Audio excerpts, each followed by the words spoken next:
Hello, this is Professor Angelia with Works of Hearts, What to Do in the Moment, Women in Workplace Emotions, Part 2 of this class.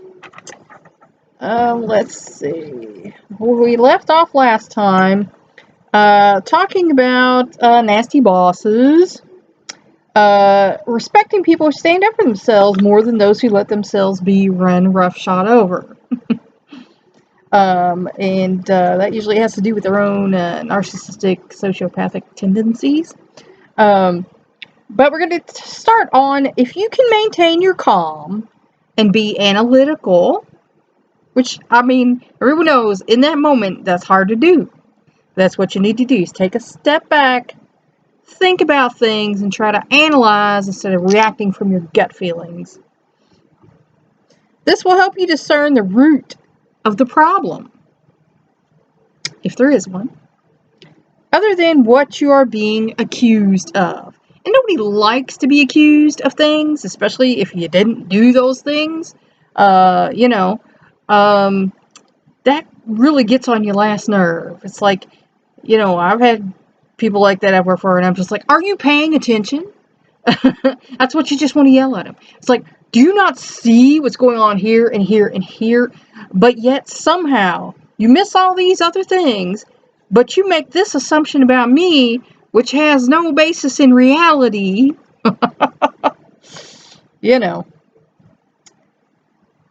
Save your emotional reactions for after you get home.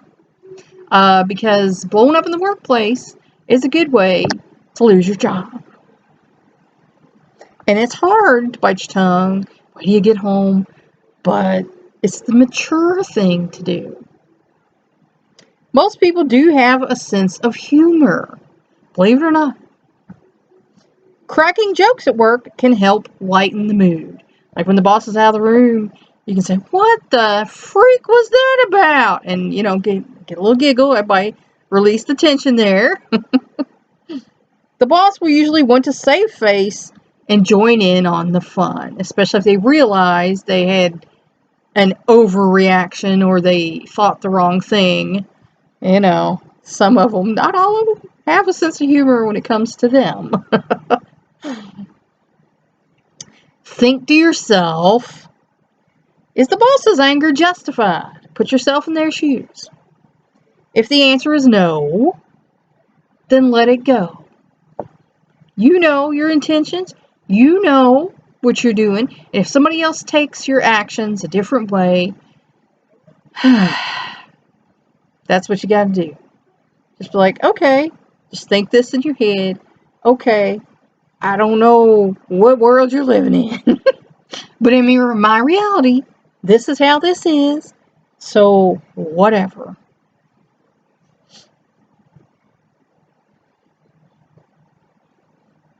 Sometimes people will just criticize you to wound you. Unfortunately, there are mean people in the world who enjoy hurting your feelings. Like they have been wounded in the past, misery loves company, or how they feel currently. And you don't know what someone's going through if they're not one of those people that tells you every thought they have. Whether you make a joke of it or go to the restroom and cry, and that's okay too. Someone hurt your feelings that bad and you need that emotional release, as Rosie Greer said, it's all right to cry. One way is not better than the other. We all deal with emotions differently.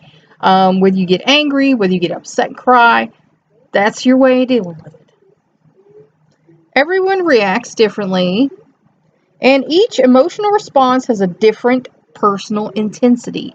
Like, someone might say something to me, and I'm just thinking, you're crazy. What world are you living in? What have you been smoking? And yet, this other person might be all like, oh, all offended and, in there upset and crying about it and having a nervous breakdown. Everyone is different. Every personal slight has a different intensity based on your past, what's happened, your mindset. Humor is not always possible because sometimes people are really aggressive and they're angry and they're mean and they're coming at you, and you can't always, make a joke about that. And if your boss is a really mean person, which, let's face it, there are some out there, it can misfire and cost you a job. There are people who, even your most well-intentioned little joke, try to lighten the mood, they view as a personal attack, a personal slight, and they're not going to like that. Some bosses cannot stand being one-upped, and any such comment can be viewed as an insubordination worthy of dismissal. Like I said, not everybody has a great sense of humor. If you can keep an upbeat approach, most reasonable people will respond in kind. I've had things where people just had a major overreaction, and I'll be like, "Wow," and then they'll just like, "Oh gosh, you're right. That was just totally too much, wasn't it?" And I'll be like, "A little bit." We can learn to know ourselves and how we react to emotional situations to improve our relations to others as much as possible. It's not always possible to get along with everyone. It would be great if we could, but unfortunately we live in the world, not in heaven, so we gotta deal with that. We think rationally about emotions if we practice it. And with anything else, practice makes perfect. If you work on your emotions and keeping your emotions under control, I recommend studying Zen. I did, and it helped me a lot because I had a pretty quick trigger, pretty short fuse. It has elongated over the years, but when it gets lit, it's still pretty hot. You might not believe that, thinking I'm this little happy little church lady, but not always. You rub me the wrong way, I can get pretty hot. We can then decide why we feel so emotionally about an interaction. Examine your own emotions. Why did this upset you so much? Why did this anger you so much? And see what the reasoning behind that is. It might have some stuff to do with you, or it might not, but it's good to look at it. If it's the situation or something else it triggered, and again, you got to look at that to figure that out. And understand why it had such a deep impact on us. It could go back to childhood, being verbally or emotionally abused, just the feeling of being misunderstood or slighted or slandered in some kind of way. All jobs are different. A waiter, an engineer, and an entrepreneur all use and need different skills. But all positions need people skills. And unfortunately, that's not something, that people are so much into anymore, is people skills. It's become okay, especially, in the past, probably, I'd say 20 years or so, to be a jerk. It's become socially acceptable to exhibit bad behavior and put yourself above others. And that's not okay. That's not okay. That's not how our world is supposed to be. That's certainly not how God intended it to be. So, if you're going around hurting other people, you might want to have a look at that. Emotions and work exist side by side. Unfortunately, you have emotions and you work. There you go. But rarely does anyone talk about that. Now, some places have human resources and counselors and, things like that. And that's good. But not every place has that. Excuse me, if you're having problems at work and you don't have that, you need to seek that out for yourself and find out what's the deal.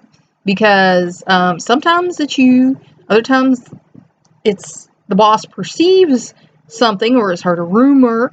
I know I worked at a place where I was a victim of some really nasty rumors. And I had no idea these things were being said about me until two of the people involved in this gossip got mad at the third person. Then they came to me and said, "Oh, did you know this person?" And I was like floored. I was like, "No, this person acts like they're supposedly my best friend, and they're going around saying all this stuff about me. What the freak?" You know? So, I did not get on board with their agenda for the simple fact that, hold on, you guys knew this was being said. You were probably also saying it since you knew it was being said and participating in the gossip. But yet you waited until it would benefit you to tell me about it. I smell an agenda here. So, kind of gotta keep things in perspective. Emotions are complicated, and we can't turn them on and off like a tap. Wouldn't it be nice if we could? We may have job conflicts involving gender. Some male bosses are not that great to females. Some females are not that great to males. And there are, I was involved with a lesbian boss. I'm not saying that's a sexist thing, but she was not very nice to breeders. So, you just don't know. Ethnicity, that's coming into play. That's a little sensitive thing right now, unfortunately, in our country. It shouldn't be, because things that are going on shouldn't be going on, but they are. Education and age. Now, I'll admit, I got a little thing about education, because I feel like anybody can get one, and you should want to better yourself and get educated. I knew a man had like a third grade education. He had an IQ of 135. And the reason is he read all the time. He wanted to learn things and he wanted to know things. So even if you were born way out, in the country somewhere, you can pick up a book. There are probably community colleges nearby. I don't feel like there's any reason anyone should be ignorant to the point where it's affecting their life or other people's lives.